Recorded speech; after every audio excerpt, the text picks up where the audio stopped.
Hola a todos y todas. Hoy vamos a resolver el problema 1.3 de la relación de ejercicio.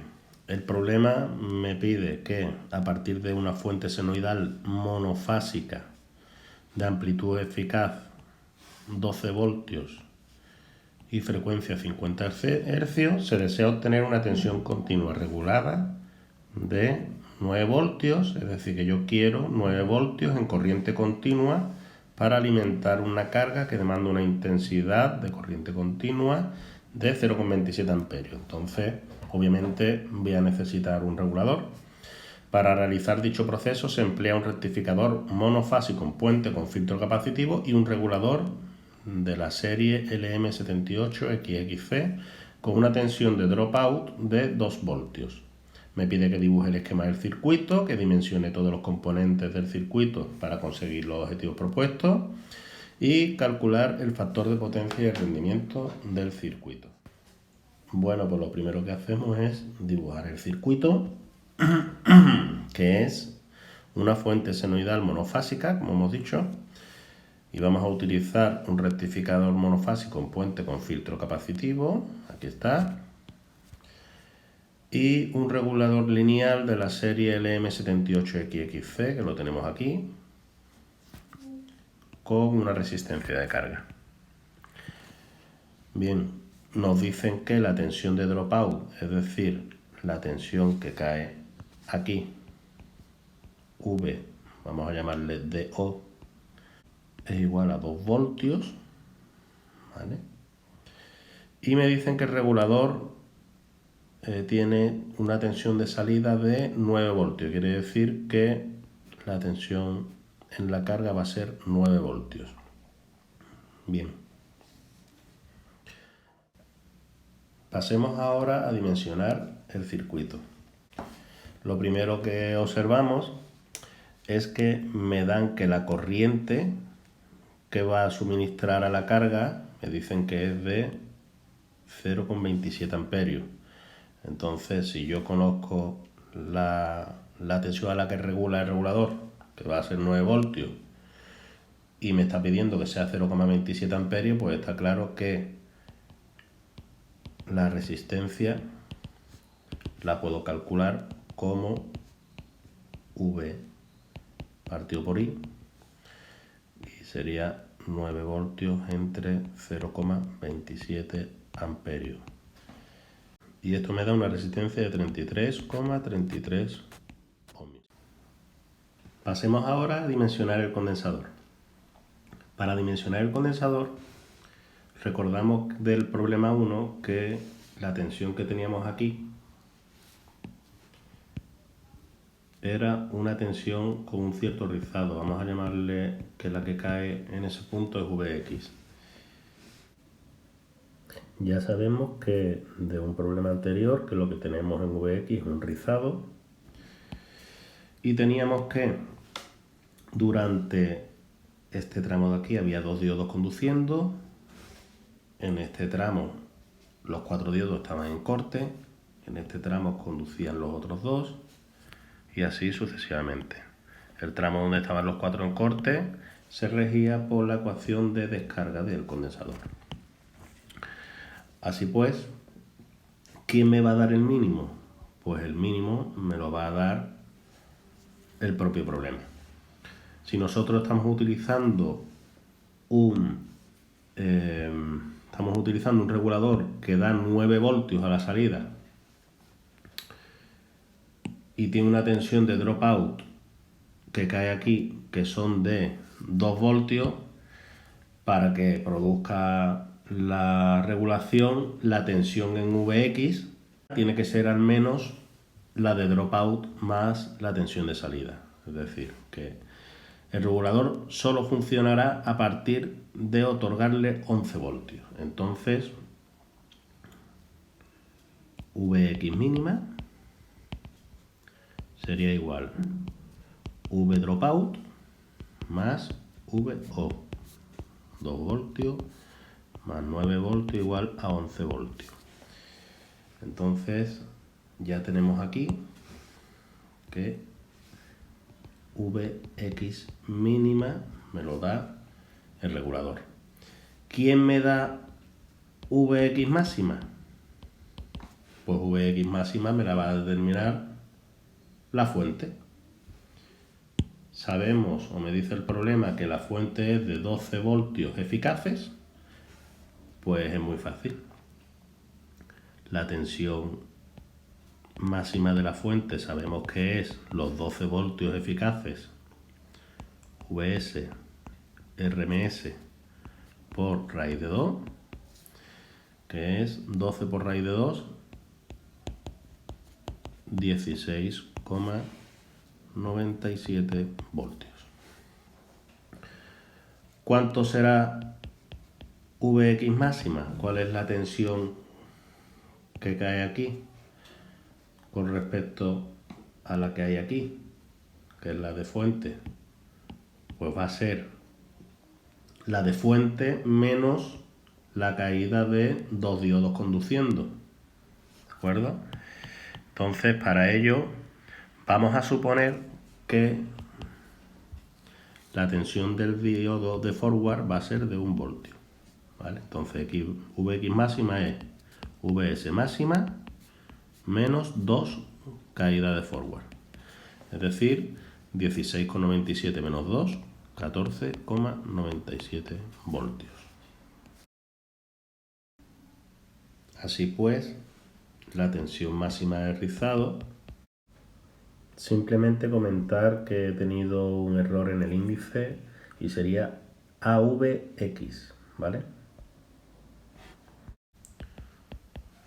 Sería Vx máxima menos Vx mínima, que sería igual a 14,97 menos 11, 3,97.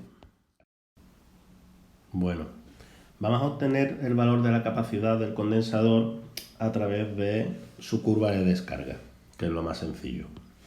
Entonces, yo tengo que, esta es mi curva de descarga, y durante esa curva de descarga lo que ocurre es que tengo los 4 diodos en corte, ¿cierto? Entonces es como si yo tuviera un circuito abierto aquí, ¿vale? En ese momento en el que el circuito está abierto, el que suministra toda la corriente al resto del circuito es el condensador, es decir, que esta corriente se voltea hacia arriba, ¿vale? Y la corriente que pasa por aquí es 0 amperios porque tenemos un circuito abierto, ¿vale? Entonces, en ese aspecto, IR acabaría siendo igual a la corriente del condensador, ¿vale? Traigámonos esa parte del circuito aquí abajo. Es obvio que la corriente por aquí va a ser 0 amperios porque tenemos circuito abierto, y como hemos dicho, la corriente del condensador va a ser igual a la corriente R.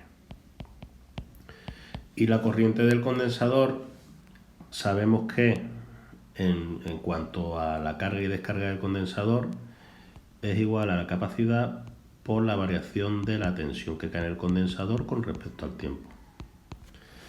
Bien, como vemos que en este aspecto la tensión del condensador cae de forma constante, podríamos suponer, o casi constante, podríamos suponer que la corriente que fluye por él mientras está descargándose es constante también.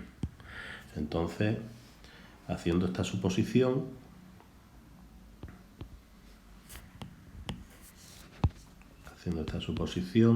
que es IC de t constante, tenemos C por incremento de Vx partido por un espacio de tiempo. Bueno, como IC es constante, podemos ponerlo como IC e IR. Despejemos el condensador, la capacidad del condensador, y obtengo que la capacidad del condensador va a ser igual a IC o IR, me da igual, por incremento de T partido por incremento de Vx. Bien. Del problema 1 hacíamos una suposición. Sabemos que el valor del condensador que hay que escoger siempre hay que tratar de sobredimensionarlo. Así pues, nosotros vamos a poner que el condensador va a ser mayor o igual que esto. Si nosotros sobredimensionamos el espacio temporal en el que se descarga el condensador, esto es este intervalo de aquí, si lo sobredimensionamos ya estaríamos sobredimensionando el valor del condensador, ¿verdad? Así pues, pongámosles por ejemplo que ese incremento, que ese espacio temporal es igual a medio periodo de la señal de entrada, que es esto de aquí. Vemos cómo esto es más pequeño que esto, ¿verdad? Entonces estamos sobredimensionando el condensador. Así pues, le ponemos que incremento de t este medio y me queda IR por t medio partido por el incremento de Vx, que en este caso lo tenemos, y sabiendo que la frecuencia es la inversa del periodo, pues podemos poner que IR entre el 2 pasa abajo, 2 por F por la oscilación. Una última consideración, sabemos que la corriente de salida sería la corriente R menos la corriente quiescente. Bien, veíamos en la hoja de características que esta corriente quiescente era una corriente pequeña para las corrientes, las magnitudes de corriente que estamos usando en este tipo de dispositivos. Así pues, esta corriente la podríamos despreciar y podríamos decir que IO es prácticamente IR. Entonces, esta suposición de aquí nos quedaría IO partido por 2 por la frecuencia por la oscilación. Ya tenemos todos los valores para calcular la capacidad. Así pues, con simplemente sustituir sus valores, C tiene que ser mayor a 0,27 amperios partido por 2 por 50, que es la frecuencia, por la variación, que es 3,97. Y esto me da un valor de 6,8 por 10 a la menos 4 faradios.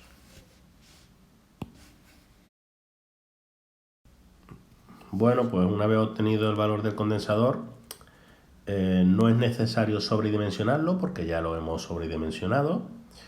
Así que habría que buscar un valor de condensador en catálogo, y buscándolo nos vamos a dar cuenta de que este valor es un valor típico de catálogo, por lo que lo dejamos tal y como está. Recordemos que de haber escogido un condensador distinto al calculado, porque no exista en catálogo el valor calculado, tendríamos que volver a recalcular todas las variables. En este aspecto, evidentemente, la Vs máxima, la Vx máxima me la da la fuente, por lo que no hay problema, pero la Vx mínima variaría, ¿vale? Porque estoy eligiendo un condensador más grande del que había calculado. Y tengo que volver a calcular el valor de la oscilación, ¿de acuerdo?